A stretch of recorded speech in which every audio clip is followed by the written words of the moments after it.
Hi viewers, India's largest digital media network Suman టీవీకి స్వాగతం. ప్రస్తుతం మనతో ఉన్నారు కార్పొరేట్ ట్రైనర్ ఉదయ్ గారు. నమస్తే అండి. నమస్కారం మేడం.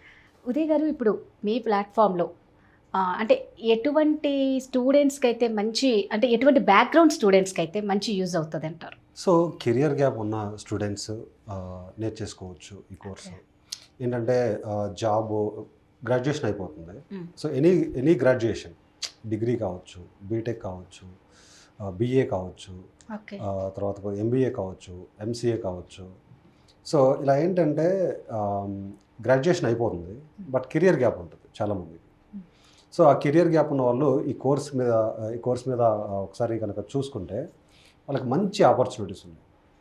నేను చెప్పినట్టుగా ఆర్గనైజేషన్స్ ఎప్పుడు కూడా ఒక ఎక్స్పీరియన్స్ పర్సన్ని బయట నుంచి హైర్ చేసుకోవాలనుకుంటాయి. ఫ్రెషర్స్ని ఎప్పుడు కూడా కాలేజెస్ నుంచి హైర్ చేసుకుంటాయి, ఎక్స్పీరియన్స్ పర్సన్ని అవుట్ సైడ్ నుంచి హైర్ చేసుకుంటాయి. సో వాళ్ళు ఏంటంటే మినిమం 3 years 4 years ఎక్స్పీరియన్స్ ఉన్న వాళ్ళకి ఏంటంటే మంచి అవకాశాలు ఉంటాయి ఈ కోర్స్ మీద.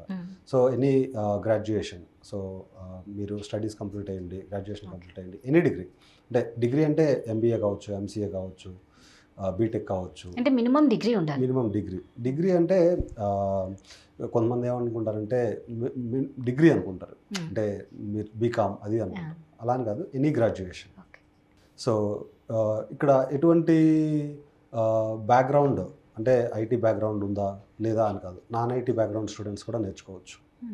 సో నాన్ ఐటీలో వర్క్ చేస్తూ ఉంటారు, వాళ్ళకి ఏంటంటే పే తక్కువ వస్తూ ఉంటుంది నాన్ ఐటీలో. సో కొంచెం నాన్ ఐటీలో కొంచెం లగ్జరీ లైఫ్ లీడ్ చేయాలన్నా, అట్ ద సేమ్ టైము మంచి ప్యాకేజెస్ తెచ్చుకోవాలన్నా కూడా నాన్ ఐటీ స్టూడెంట్స్ చాలామంది మన దగ్గర ట్రైనింగ్ తీసుకొని ప్లేస్ అయిన వాళ్ళు ఎక్కువ ఉన్నారు, నాన్ ఐటీ స్టూడెంట్స్. అట్లానే చాలామంది హౌస్ వైఫ్స్, వాళ్ళు ఏం చేస్తారంటే ఐటీలో వర్క్ చేస్తా, మెటర్నిటీ లీవ్ తీసుకొని పిల్లల్ని చూసుకుంటా కెరియర్ గ్యాప్ తీసుకుంటారు. ఆ తర్వాత వాళ్ళు ఏం రియలైజ్ అవుతారంటే, సో మనకి కెరియర్ గ్యాప్ వచ్చింది కాబట్టి మనకు ఐటీలో ఎంట్రీ లేదు అని ఫీల్ అవుతారు. అలా కాదు, అసలు ఇలా ఏమి ఉండదు. చాలామంది కూడా అలా డ్రాప్ అయిన వాళ్ళు ఎక్కువ ఉన్నారు. సో హౌస్ వైఫ్స్ కూడా నేర్చుకోవచ్చు. సో వాళ్ళు ఆల్రెడీ వర్క్ ఎక్స్పీరియన్స్ ఉండి మళ్ళీ వాళ్ళు కంటిన్యూ చేయాలనుకుంటే సో అలాంటి వాళ్ళు నేర్చుకోవచ్చు. అట్ ద సేమ్ టైమ్ నేను చెప్పినట్టు ఆల్రెడీ యూఎస్లో ఫుల్ టైం జాబ్ కోసం చూస్తున్న వాళ్ళు నేర్చుకోవచ్చు. లేదు ఆల్రెడీ ఐటీలో ఎక్స్పీరియన్స్ ఉండి సపోర్ట్ ప్రాజెక్ట్లో వర్క్ చేస్తా వాళ్ళు మంచి టెక్నాలజీని నేర్చుకొని మంచిగా ప్యాకేజెస్తో సెటిల్ అవ్వాలన్నా, అలానే మంచిగా డెవలప్మెంట్ కెరియర్ తోటి స్టార్ట్ చేయాలన్నా కూడా ఇలాంటి వాళ్ళు కూడా మన కోర్స్ నేర్చుకోవచ్చు. ఇంకా చెప్పాలి అంటే చాలామంది ఈ మధ్య యూకే నుంచి కూడా కాంటాక్ట్ అవుతూ ఉన్నారు. అక్కడ కూడా ఎక్కువ పార్ట్ టైం చేస్తూ ఉన్నారు, నేను అబ్జర్వ్ చేశాను. సో పార్ట్ టైం కంటే కూడా అక్కడ ఫుల్ టైం చేసిన వాళ్ళు సెటిల్ అయిపోయారు యూకేలో. సో అట్లానే ఆస్ట్రేలియా నుంచి కూడా మన దగ్గరికి కాల్స్ వస్తూ ఉంటాయి. సో ఎందుకంటే అక్కడ కూడా మంచి డిమాండ్ ఉంది. సో వాళ్ళు పార్ట్ టైమ్స్ మీద కాన్సన్ట్రేషన్ చేయకుండా ఫుల్ టైం మీద కాన్సన్ట్రేషన్ చేస్తే ఇటువంటి కోర్స్ నేర్చుకోవచ్చు. సో ఇంకా మీరు తీసుకుంటే కనుక ప్రధానంగా జావా స్క్రిప్ట్ లాంటివి, ఫ్రంట్ ఎండ్ టెక్నాలజీస్ తెలుసున్నాయనుకోండి, HTML, CSS, తర్వాత పోతే జావా స్క్రిప్ట్. సో ఇలాంటి ఫ్రంట్ ఎండ్ టెక్నాలజీస్ మీద ఐడియాస్ ఉంటే వాళ్ళకి చాలా ఈజీగా ఉంటుంది. ఇంకా సో మనం ఏంటంటే ఇందులో బేసిక్ జావా స్క్రిప్ట్ యూస్ చేస్తాము. సో వాళ్ళకి ఆల్రెడీ తెలిసి ఉంటుంది కాబట్టి వాళ్ళకి ఏంటంటే అది పీస్ ఆఫ్ కేక్. సో చాలా ఈజీగా ఉంటుంది వాళ్ళకి, సో నేర్చుకోవడానికి చాలా ఈజీగా ఉంటుంది. లేదా SQL బ్యాక్గ్రౌండ్ ఉన్న, MySQL బ్యాక్గ్రౌండ్ ఉన్న వాళ్ళకి ఏంటంటే క్రూడ్ ఆపరేషన్స్ చాలా ఈజీగా ఉంటాయి. సో వాళ్ళు నేర్చేసుకోవచ్చు. అట్ ద సేమ్ టైము మీరు చూస్తే కనుక ఆల్రెడీ సర్వీస్ నౌ లాంటి టూల్ ఏదైనా ఆల్రెడీ యూస్ చేస్తున్న రెమెడీ టూల్ మీద వర్క్ చేస్తూ ఉంటారు చాలామంది. సో అవుట్డేట్ అయిపోయింది. సో వాళ్ళు కూడా అప్డేట్ అవ్వాలి. అలాంటి వాళ్ళు కూడా ఇలాంటి కోర్స్ నేర్చుకోవచ్చు. సపోర్ట్ ప్రాజెక్ట్స్లో వర్క్ చేస్తా సర్వీస్ నౌ టూల్గా యూస్ చేస్తూ ఉంటారు చాలామంది. సో ఆ టూల్ యూస్ చేస్తున్నప్పుడు ఏంటంటే మీకు నేర్చుకున్నప్పుడు ఆ టూల్ తోటి కోరిలేట్ చేసుకోవచ్చు. సో ఆ కోరిలేట్ చేసుకోవడం వల్ల ఏంటంటే మీకు నేర్చుకోవడానికి ఈజీగా ఉంటుంది. ఇలాంటి వాళ్ళు కూడా నేర్చుకోవచ్చు. సో చాలా అంటే ఆల్మోస్ట్ ఒక 10 years కెరియర్ గ్యాప్ ఉండి మనం ఐటీలో కెరియర్ స్టార్ట్ చేద్దాం అనుకున్న వాళ్ళు కూడా నేర్చుకోవచ్చు. ఎందుకంటే ఎండ్ ఆఫ్ ది డే నేను చూశాను చాలామంది 10 years కెరియర్ గ్యాప్ ఉన్నా కూడా సబ్జెక్ట్ నేర్చుకొని ఐటీలోకి ఎంటర్ అయిన వాళ్ళని చాలామందిని చూశాను నేను, మన దగ్గర నుంచి స్పెషల్గా. సో వాళ్ళు ఏంటంటే ప్రధానంగా సబ్జెక్ట్ మీద ఫోకస్ చేస్తారు, వాళ్ళు జాబ్ మీద ఫోకస్ చేయరు.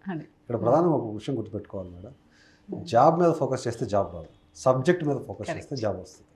సో అలా 10 years కెరియర్ గ్యాప్ ఉన్నా కూడా వాళ్ళు చెప్పింది చెప్పినట్టు సబ్జెక్ట్ గెయిన్ చేసుకొని వాళ్ళు చాలా మంచి లైఫ్ లీడ్ చేస్తున్నారు. సో రీసెంట్గా ఒక పర్సన్ కాంటాక్ట్ అయ్యారు, has purchased a car. So car purchase చేస్తున్నారు, ఒక ఫ్లాట్ పర్చేస్ చేస్తున్నారు, సో గోల్డ్ పర్చేస్ చేస్తున్నారు. He's leading a luxury life. ఏంటి 10 years గ్యాప్ తర్వాత 10 years గ్యాప్ తర్వాత ఐటీలో జాబ్ తెచ్చుకొని ఇప్పుడు మంచి లగ్జరీ లైఫ్ లీడ్ చేస్తున్నారు. So he primarily focused on subject. అలా ఉన్నప్పుడు 100% పాసిబుల్. మీరు అన్నట్టు జాబ్ మీద కాదు, సబ్జెక్ట్ మీద ఫోకస్ చేయాలి, మంచి హార్డ్ వర్క్ ఉండాలి. 1000%. నా దగ్గర వచ్చే స్టూడెంట్కి ప్రతి ఒక్కరికి నేను పర్సనల్గా సజెస్ట్ చేసేది ఇదే. స్కిల్ ఉంటే మీరు ఎలా అయినా సర్వైవ్ అవ్వచ్చు. సబ్జెక్ట్ మీద కాన్సన్ట్రేషన్ చేయండి, జాబ్ మీద కాదు. జాబ్ మీద కాన్సన్ట్రేషన్ అంతసేపు మీరేంటంటే జాబ్ వస్తుంది, తర్వాత లోపలికి వెళ్ళిన తర్వాత మీరు సర్వైవ్ అవ్వలేరు. సబ్జెక్ట్ మీద కాన్సన్ట్రేషన్ చేస్తే లోపలికి వెళ్ళిన తర్వాత సర్వైవల్ ఈజీ అయిపోయింది. ఆ తర్వాత మీకు ఇష్టం వచ్చినట్టు మీరు లైఫ్ లీడ్ చేసుకోవచ్చు అనేది నేను సజెస్ట్ చేస్తూ ఉంటాను. సో మన దగ్గరకు వచ్చిన స్టూడెంట్స్కి ఏంటి అంటే నాట్ ఓన్లీ సబ్జెక్ట్ అండి, కెరియర్ గైడెన్స్ కూడా మనం ఇస్తాము. సో ఇది స్టూడెంట్స్ తోటి స్పెషల్గా ఇంటరాక్ట్ అవుతూ ఉంటాము మనం. సో నేను ట్రైనర్ని, నాకు టైం లేదు అన్న అదర్ ట్రైనర్స్ లాగా మనది ఉండదు. ట్రైనర్గా స్టూడెంట్స్ తోటి ఇంటరాక్ట్ అయ్యి వాళ్ళ డౌట్స్ క్లారిఫై చేసి ఇలా చేస్తే బాగుంటుంది అని చెప్పి ఇలా చేయకూడదు ఇలా చేయాలి అని ఒక గార్డియన్ లాగా మనం గైడ్ చేస్తూ ఉంటాం. అది కూడా మన దగ్గర బాగా స్టూడెంట్స్ మనతోటి బాగా క్లోజ్గా ఉంటారు. అంటే ఇప్పుడు మామూలుగా అంటే దీన్ని బట్టి మీరు ఇందాక అన్నట్లు మీ దగ్గర ట్రైన్ అవుతే ఒక 6 years ఎక్స్పీరియన్స్ జాబ్లో ఉన్నట్లు చక్కగా ఏ జాబ్కైనా వెళ్ళిపోవచ్చు. అంటే అంత ఎక్స్పీరియన్స్ వస్తుంది మీ దగ్గర ట్రైన్ అవుతే, అంతే కదా. మన మోటో ఎప్పుడు కూడా మేడం, ఎదుటి వాళ్ళు ఎంత నేర్చుకోగలుగుతున్నారు మన నుంచి, యాజ్ ఎ ట్రైనర్గా నేను అది గుర్తించగలను.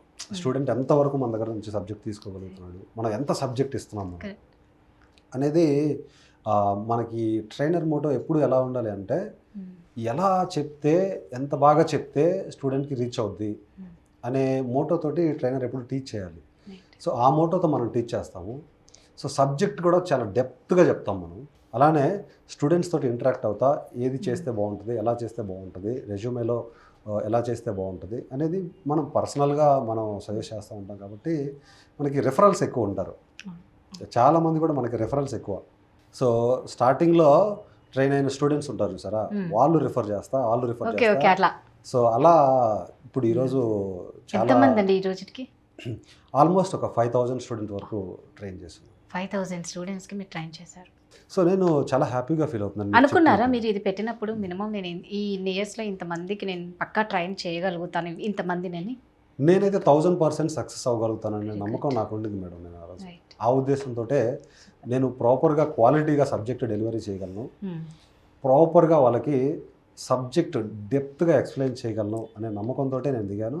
ఆ సక్సెస్ ఈరోజు చూడగలుగుతున్నాను. మీరు అందుకే నాతోటి ఇలా మాట్లాడుతున్నారు. సూపర్ అండి. లాస్ట్ ఫైనల్గా మా ప్రేక్షకులకి ఏమైనా చెప్పదలుచుకున్నారా? సబ్జెక్ట్ మీద కనుక మీరు కాన్సన్ట్రేషన్ చేసినట్లయితే జాబ్ మీ వెంట పడుతుంది. సబ్జెక్ట్ మీద కనుక కాకుండా జాబ్ మీద కాన్సన్ట్రేషన్ చేస్తే మీరు చాలా స్ట్రగుల్స్ ఫేస్ చేయాల్సి ఉంటుంది. మీరు ప్రధానంగా ఫోకస్ చేయాల్సింది ఎలా ఏంటి అంటే సబ్జెక్ట్. మీరు ఎంత బాగా నేర్చుకుంటే అంత బాగా మీరు వర్క్ చేయగలరు. అలా కాకుండా జాబ్ మీద కాన్సన్ట్రేషన్ చేస్తే ఏంటంటే లోపలికి వెళ్ళిన తర్వాత మీరు పర్ఫార్మెన్స్ ఇవ్వలేరు. సో దానివల్ల మీరు ఇబ్బంది పడతారు. So concentrate on subject. Right.